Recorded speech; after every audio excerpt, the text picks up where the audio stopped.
One of my superpowers is that I don't care about looking dumb as hell. From singing horribly to dancing without a clue to getting hit on the face with a surfboard, I've always loved learning and the process so much that I used to call myself a professional beginner. In his book Mastery, George Leonard tells his story about a mountain man who asked him how to become a learner. And he answers, to be a learner, you have to be willing to be a fool. And what he means by that is that you have to be able to have an empty vessel. The same analogy is taught in Zen Buddhism, that a teacup full of tea is not able to be filled with more tea. But if it's empty, it's able to receive wisdom. It's only to an empty vessel that you can add more.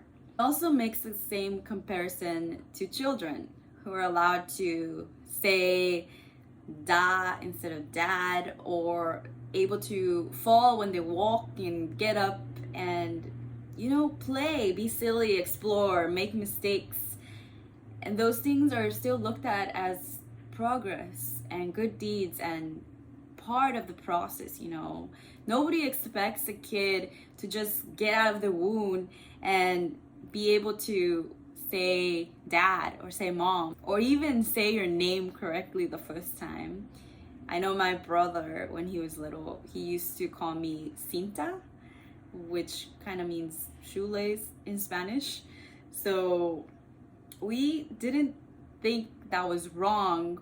We thought it was funny and part of the process. And of course, you're not gonna punish a kid for not saying it correctly, not saying things the right way the first time, not doing things the right way the first time. So in the same way, we have to give ourselves the same, what is that called? Same way, we have to allow ourselves to be children again. Nobody is born being good at everything. And even people that have talent, that are prodigies, that are outliers, even they have to work at their craft. In fact, Malcolm Gladwell in his book Outliers found out that the average expert has practiced for 10,000 hours. So it's most likely when you start something, you're going to be bad at it. And it's only when you accept that you're able to make progress. Daniel Coyle in his book, The Talent Code, focuses on trying to teach how to learn new things and studying talented people. And in the book, he cites this study done in 1995 where scientists studied Japanese 8th graders and American 8th graders and found that in Japan, 44% of the 8th graders' time is spent experimenting, learning, making mistakes, and just thinking critically about problems, struggling basically with these problems that are given to them. Sometimes their teachers even give them the incorrect answer so that they can go and figure it out on their own.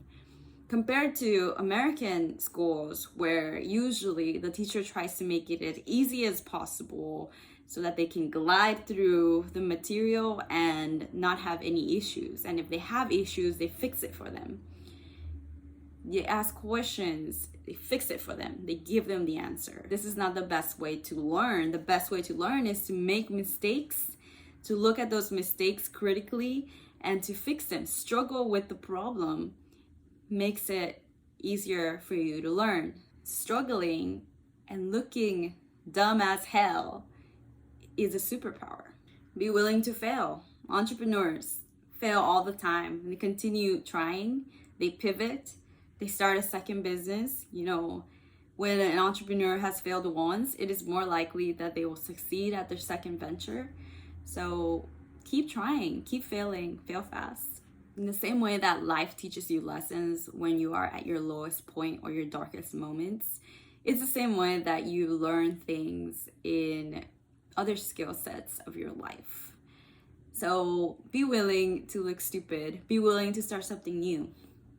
What will you do in the next few days that will make you look stupid? Comment below.